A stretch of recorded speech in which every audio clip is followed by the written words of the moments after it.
you're a lender and account validation is what you're trying to solve for, the most common thing that we hear here at Accelitas is every single time it's about coverage. It's about the fact that if you're doing it today, using a provider to give you 100% coverage or using multiple providers to get you to 100% coverage is just sort of the reality of the need. It is the single largest complaint people have. There's certainly plenty of folks out there in the industry at this point who can do it or claim to be able to do it. And from a pure mathematical standpoint, what we hear is that you're getting about 60 or 70% coverage as a norm from a lot of these providers. And the consequence of that is you end up paying for a lot of transactions that you're not even getting access to, and you end up having to have some kind of mitigation process there. So coverage is easily the biggest issue. The second and seemingly almost odd issue here, as we said, 2021, is that some of the solutions don't offer a good qualitative response in the form of real-time feedback. So yes, maybe getting a response back, however, it is incorrect or it is incomplete, and it doesn't really allow you to move the ball forward. So this is where testing really kind of comes in, and part of our culture here at Accelitas, for example, is that we like clients to test our service. And we like to say, don't take our word for it. We have fantastic ethical salespeople here, but at the same time, don't take their words for it. Actually try it out, and try it out versus whatever you're doing today.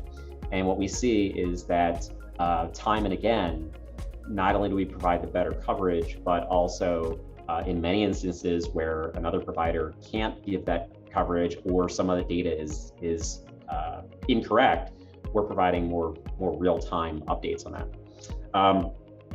Again, sort of an odd one here to talk about here in 2021, because I think we sort of understand what this word is a need for frictionless interaction. And so the concept here is that you're trying to drive down abandonment. You're needing a consumer to do something, and you don't want them to get so frustrated that they're like, I'm not going to do this, or I'm not going to do this now, maybe I'll do this later, or I'm going to go to somebody else who's not doing it this way. So that need to get away from abandonment is really, really high. And there's a lot of painful processes out there that suffer from that exact issue. So solving for a frictionless environment, or at least a very low friction environment, is really important. And my background is that I've worked a lot on consumer-facing use cases, and thinking about that user experience is just incredibly important. And it's one that we see tremendous issues with. And then the last two are sort of interesting ones as well. I would say that the causality of these other issues that we described a second ago is they take customers often to a point where they end up having to employ multiple vendors and create a patchwork of services.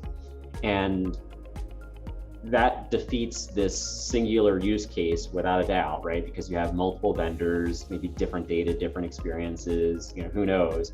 It's taking away the whole real-time aspect of things, because now I have a waterfall process or some kind of weird, tree that goes on of if then kind of stuff. And then it takes me to my last one, which is cost, which is that you need it to work. You want to make sure you're getting the most bang for your buck. And I know that I've seen solutions out there that are incredibly expensive, offer high friction, and still don't have great coverage. And then I've seen scenarios where customers will employ that patchwork, and they end up having to use many of those vendors to the point where, once you're adding up each one of those transactions, the cost is really, really, really high. So, having that really great coverage, having, quality result as far as the performance of the actual data that's coming out of it, having a great user experience to eliminate the friction and abandonment associated with that, not having to sign up for a bunch of vendors or having some kind of crazy patchwork mitigation process, and then what's my total cost? What's my all-in cost? And then, maybe in thinking about the cost, there's the cost of not doing it the right way. There's the cost of what's my loss and abandonment if I don't do this right. So it is a complex solution. I think that people look a lot of times at account validation and say, yeah, that's the easiest part of what I can do. But it's one of those easiest things to also do wrong, or easiest things to look for significant improvement on.